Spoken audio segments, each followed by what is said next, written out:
I was a bit surprised to get a notice to be a mentor, but I accepted it without difficulty. What I had Timo propose really was a mentorship, more or less, and Violet accepted. So now I have a protege, which is interesting. I can take a look in on Violet's territory, and it seems like any denizens and even dwellers are seen as friendly, so they can wander in and do stuff and generate mana. A couple Radkin have already gone and picked a mushroom or two, probably looking to expand their options with their mushroom beds. Oh, and while I can leave little suggestions around, or offer quests, like the two that I've already given, I can't make any decisions. If I had to guess, I'd say that comes with the next option I have. I haven't floated the idea to even Timo just yet, but he probably knows it's an option. And Aranya probably knows it's a thing too. I could take Violet as a vassal. Yeah, not really interested in that right now. I have enough on my plate running just my stuff, without having to try and run a second dungeon. I could probably delegate a lot of stuff, but I don't know. Maybe if Violet asks, I might. But speaking of my own stuff, I think I managed to miss the trio figuring out the water jar puzzle. I guess they finally stopped trying to cheese it and actually use their brains.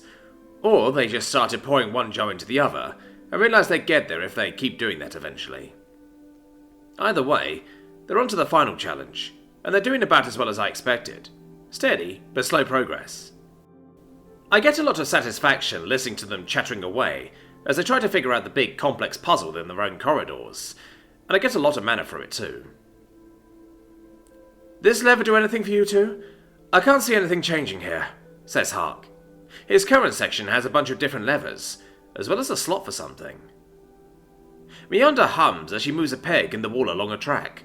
She can see it'll eventually be able to come out once she gets to the end of the track, but there's a lot of hidden blockers between where she has it and where she wants it to be. "I can't tell anything different over here."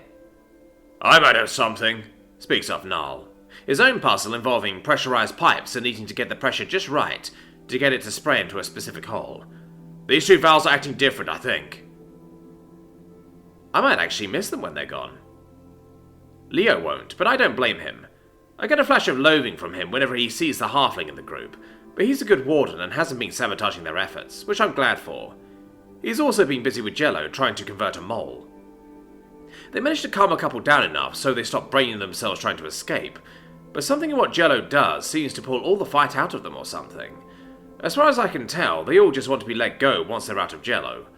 Leo's getting a bit frustrated, but I do my best to encourage him. There's plenty of moles to try. I also have him try with a couple gremlins, just to see if maybe moles are just weird. The gremlins dash themselves against the walls if they don't get purified by Jello first, and also just want to be let go after. Maybe I need to try a different approach. Getting them calmed down feels like a proper first step, so now I need to figure out something to make them want to work for me.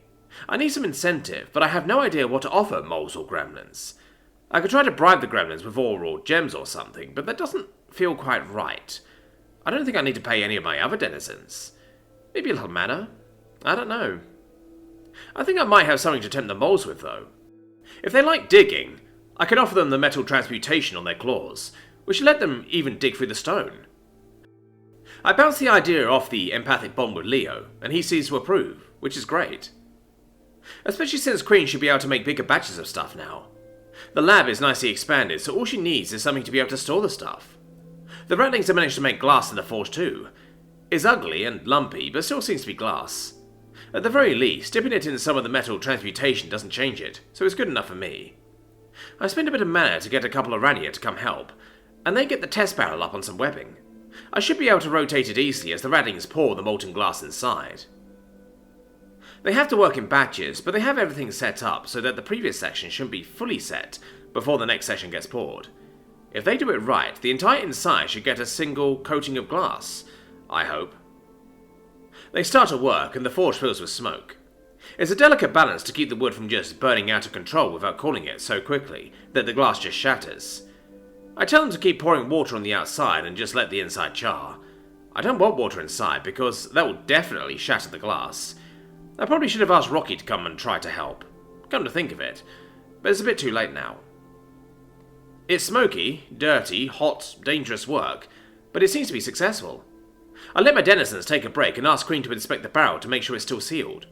Once she gives it the go-ahead, she can get down to some serious alchemy. Coda has finished with the surveying, so now it's time to actually do some stuff with the caverns. First thing, Slash, please go help Coda and the Rattlings with the access tunnel. That's probably going to take a bit, which is fine. There's still the normal tunnel to the caverns. I just want to give a more direct route to the largest cavern in there. This cavern over on the side, though, should be a great spot for my new enclave. I'm a little nervous about making more intelligent people, but it won't work with the Rattlings, so I think pitfalls can be avoided and hurdles overcome without too much issue. I designate the enclave. Interestingly, only about half of the Arenya get the progress bars. When I did it for the Rattlings, all of them got it. Though, come to think of it, I have a lot more Arenya than I did Rattlings at the time. The ones with bars are now labelled Spiderkin. I guess they're not suddenly going to become half-elf/elf spider then. Much like with the Rattlings, the ones with bars start gathering things.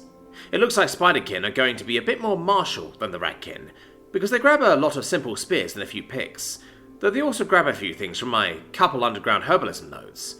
Do mushrooms count as herbs? As they prepare to go to the Enclave, I also notice the ones that go are the ones that seem to have the least to do. The ones with signs and the ones that have been organised in the warehouses and such all seem to be staying. The exception seems to be the one that weave the simple baskets with the wolves. I'm actually surprised none of them managed to convince the wolf to go with them now, actually. Either way, with an enclave getting settled in there, I poked Timo to let Arenya know. She did a great job with the Ratkin, so her help would be greatly appreciated with the Spiderkin too. I think the last thing I'll spend my mana on for the moment is to specialise my slimes. The Oozes, with their claim for resource specialisation, have my grip and my curiosity, and won't let go. The spawner immediately spits out a copper ooze. It's mostly clear, but it has some green flecks throughout, which are probably oxidized copper. I think the name is a good hint for what it'll do too. Sure enough, the thing oozes its way to the nearest copper vein and does something. I'm not sure if it's purifying it or adding more copper or what, but the node ticks upwards a tier. Instead of moving on, the ooze just kinda absorbs into the node, leaving it looking a little wet, but otherwise fine. Maybe it'll help deal with gremlins and stuff too. Between oozes and the Stellax sprites, maybe I can get the gremlins to join me, just so they don't have to face those terrors to be near my resources. I doubt that'll be all it takes, but a dungeon can hope.